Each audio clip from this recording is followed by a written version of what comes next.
Hello friends, maths ambrosia में आपका स्वागत है। कैसे हैं आप लोग? मैं आज आपको एक बहुत ही इम्पॉर्टेंट कॉन्सेप्ट बताने जा रहा हूं।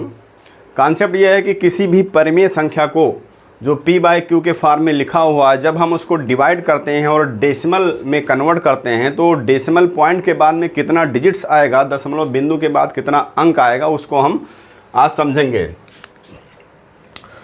तो इसको समझते हैं। यहाँ पर ये दो कॉन्सेप्ट है। एक, अगर कोई संख्या k/2 to power m into 5 to power n के फॉर्म में लिखी हुई है, जहाँ पर न्यूमरेटर और डिनोमिनेटर में कोई भी कॉमन फैक्टर नहीं है। अगर न्यूमरेटर और डिनोमिनेटर में कोई कॉमन फैक्टर है तो सबसे पहले उसको कट करके लिस्ट फॉर्म में कन्वर्ट कर लेते हैं और उसके बाद में हम यहाँ पर देखते हैं कि 2 to power m into 5 to power n के फॉर्मेट में अगर कोई रेशनल नंबर दिख रहा है तो इसका डेसिमल एक्सपेंशन जो है टर्मिनेटिंग होगा। तो ये टर्मिनेटिंग होगा।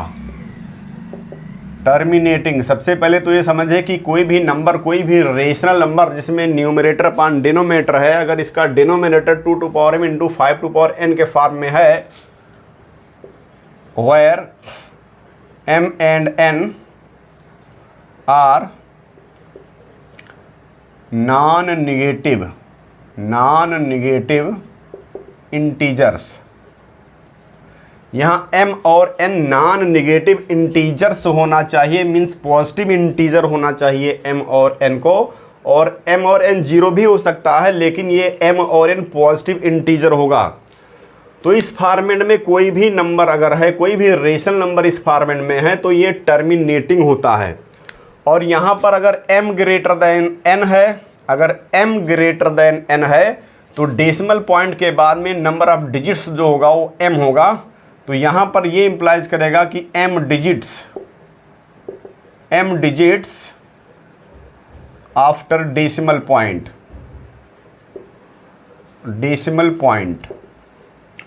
इसको जब हम डिनोमिनेटर से डिवाइड करेंगे न्यूमरेटर को, इसका डेसिमल एक्सपेंशन करेंगे तो यहाँ पर जो डेसिमल पॉइंट के बाद डिजिट्स आएगा वो m डिजिट आएगा अगर m ग्रेटर देन n है। और अगर n ग्रेटर देन m है, अगर n ये ग्रेटर देन m है तो यहाँ पर n डिजिट्स आएगा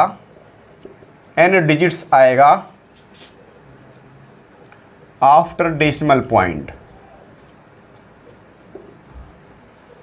अब ये कैसे वर्क करता है इसको अभी हम एक एग्जांपल से समझते हैं।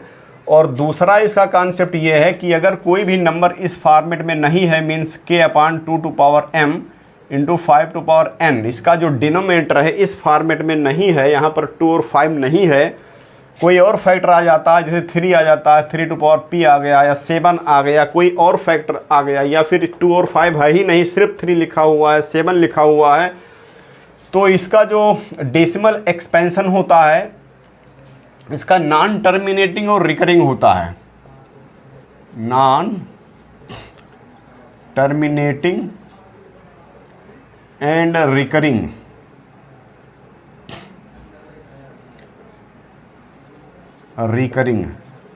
नॉन टर्मिनेटिंग एंड रिकरिंग होता है। तो यहाँ पर जब भी non terminating and recurring decimal number होगा तो यहाँ पर इनफाइनाइट डिजिट्स आएंगे after decimal point. This implies infinite digits after decimal point. जब इसका हम डेसिमल एक्सपेंशन करेंगे, डिनोमिनेटर से डिवाइड करेंगे न्यूमरेटर को, डेसिमल एक्सपेंशन करेंगे, दशमलव में प्रसार करेंगे, तो ये नॉन टर्मिनेटिंग रिकरिंग आएगा। तो नॉन टर्मिनेटिंग रिकरिंग का मतलब ही यही हुआ कि ये जो है इनफाइनाइट डिजिट्स आएंगे आफ्टर डेसिमल पॉइंट। लेकिन अगर इस फॉर्मेट में है तो ये टर्मिनेटिंग होता है। टर्मिनेटिंग मीन्स फिक्स डेसिमल तक आएगा, कट जाएगा। और अगर यहाँ m ग्रेटर देन n है तो m डिजिट्स आएगा आफ्टर डेसिमल पॉइंट, और अगर n ग्रेटर देन m है तो n डिजिट्स आएगा आफ्टर डेसिमल पॉइंट। तो अब आइए इसको समझते हैं एग्जाम्पल नंबर 1 से। जैसे यहाँ पर लिखा हुआ है 13/2 to power 3 into 5 to power 2। तो यहाँ पर हम ये देख रहे हैं कि यहाँ पर 2 पर जो पावर है, 2 पर जो पावर है वो ज़्यादा है 5 टू पावर से। तो इसका जब हम डेसिमल एक्सपेंशन करेंगे तो डेसिमल पॉइंट के बाद में ये जो 3 लिखा हुआ है 3 डिजिट्स आएगा।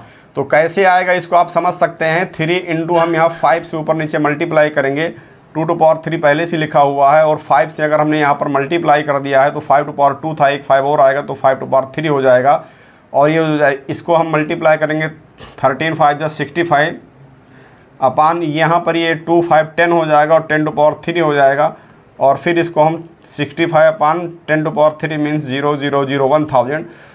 अब डिनोमीटर में अगर 3 जीरो है तो इसका मीनिंग यही हुआ कि डेसिमल पॉइंट के बाद 3 डिजिट्स होगा, तो इसको हम जब डिवाइड करेंगे तो 0.065 आएगा और यही हमारा आंसर हो जाएगा। तो इस तरह से हमने देखा कि 2 पर 3 पावर था, यहाँ पर 2 पर 3 पावर था जो इस 2 से ग्रेटर है, तो डेसिमल पॉइंट के बाद में 3 डिजिट आएगा, तो वही 3 डिजिट डेसिमल पॉइंट के बाद में आया है। अब इस क्वेश्चन को देखें 987 अपॉन 10,500, इसमें हमको पता लगाना है कि डेसिमल पॉइंट के बाद में कितना डिजिट आएगा। तो सबसे पहले ये जो रेशनल नंबर है इसको हम लिस्ट फॉर्म में कन्वर्ट करते हैं, मीन्स न्यूमरेटर और डिनोमिनेटर में कोई भी कॉमन फैक्टर नहीं होना चाहिए। तो अगर कट रहा है तो इसको हम काट देते हैं, तो ये 3 से कट रहा है, काट देते हैं।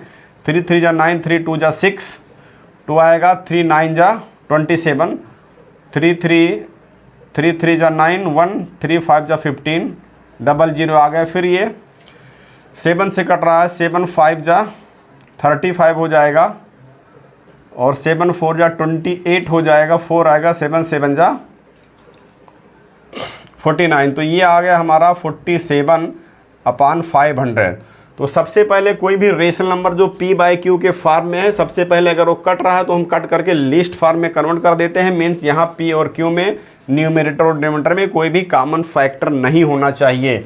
अगर कॉमन फैक्टर है तो उसको कट कर देते हैं। उसके बाद में इस डिनोमिनेटर को हम 2 to power m into 5 to power n के फॉर्म में कन्वर्ट करेंगे। तो हम इसको फैक्टराइज कर देंगे, 500 को कट करके फैक्टराइज करेंगे तो ये आ जाएगा 2 इंटू 2 इंटू 5 इंटू 5 इंटू 5, 2 दूना 4 पंचे 20 पंचे 100 पंचे 500 ये हो जाएगा। तो हम यहाँ देख रहे हैं 2 to power 47 to 47 upon 2 to power 2 हो जाएगा, इंटू 5 टू पावर 3 हो जाएगा। तो यहाँ पर हम देख रहे हैं कि 5 पर जो पावर है यहाँ पर 3 यहाँ पर ग्रेटर है, 5 पर जो पावर है 3 है, तो यहाँ पर डेसिमल पॉइंट के बाद में 3 डिजिट्स आएगा। तो 3 डिजिट्स कैसे आएगा इसको समझने के लिए 2 से ऊपर नीचे मल्टीप्लाई करेंगे, 47 इंटू 2 करेंगे, यहाँ भी 2 से मल्टीप्लाई करेंगे तो ये 2 टू पावर 3 हो जाएगा और 5 टू पावर 3 हो जाएगा। तो हम इसको कन्वर्ट करेंगे, इसको 2 से मल्टीप्लाई कर देंगे तो ये हो जाएगा 2 7 जा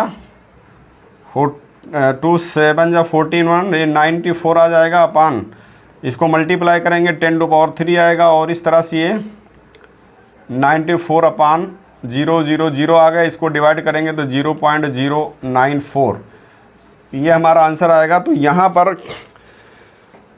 पर 5 टू पावर 3 था, मीन्स 2 टू पावर 2 है, 5 टू पावर 3 है, तो ये पावर ग्रेटर है, ये पावर ग्रेटर है, इसलिए डेसिमल पॉइंट के बाद में 3 डिजिट्स आएगा। और इस तरह से हमने इसको कन्वर्ट करके देखा कि डेसिमल पॉइंट के बाद 3 डिजिट्स ही आता है।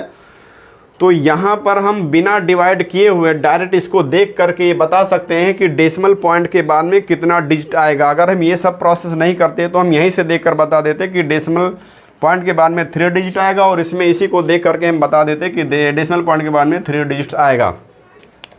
अब यहाँ पर देखिए, यहाँ पर डेसिमल पॉइंट के बाद में कितना डिजिट्स आएगा आप बता सकते हैं। डेसिमल पॉइंट के बाद में यहाँ पर 4 है, यहाँ पर 2 है, तो डेसिमल पॉइंट के बाद में 4 डिजिट आएगा यहाँ पर। तो डेसिमल पॉइंट के बाद 4 डिजिट्स आएगा यहाँ पर, डेसिमल पॉइंट के बाद यहाँ पर 4 डिजिट्स आएगा, यही हमारा आंसर हो जाएगा।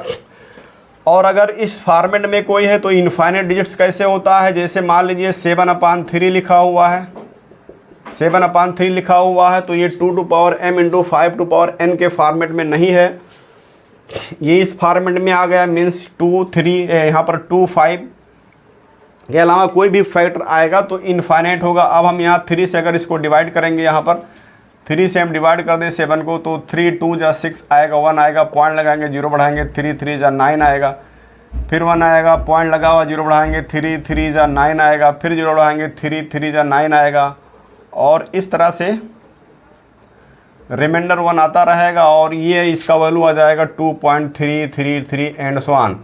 तो यहाँ पर हमें देख रहे हैं कि डिनोमिनेटर में अगर 2 to power m 5 to power n का फॉर्मेट है, 2 to power m 5 to power n का फॉर्मेट है, तो ये हमेशा टर्मिनेटिंग डेसिमल नंबर होता है, और टर्मिनेटिंग होने के साथ ही साथ अगर ये m ग्रेटर है तो डेसिमल पॉइंट के बाद में m डिजिट्स आता है, अगर n ग्रेटर है तो डेसिमल पॉइंट के बाद में n डिजिट्स आता है।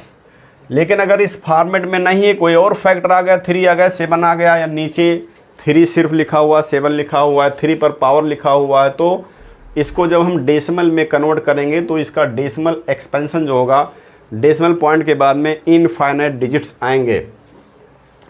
तो यहाँ पर बिना डिवाइड किए हुए आप बता सकते हैं कि कौन सा नंबर टर्मिनेटिंग होगा, कौन सा नॉन टर्मिनेटिंग और रिकरिंग होगा, और पॉइंट के बाद में कितने डिजिट्स आएंगे। ये जितने भी नंबर लिखे हुए हैं k/2m × 5n, k/2m 5n 3p, ये जितने भी नंबर लिखे हुए हैं सब के सब नंबर जो है p/q के फॉर्म में लिखे हुए हैं। तो p/q का फॉर्म जो होता है वो या तो टर्मिनेटिंग होगा या फिर नॉन टर्मिनेटिंग रिकरिंग होगा, क्योंकि एक रेशनल नंबर होता है।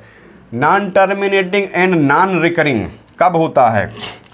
Non terminating and non recurring, non terminating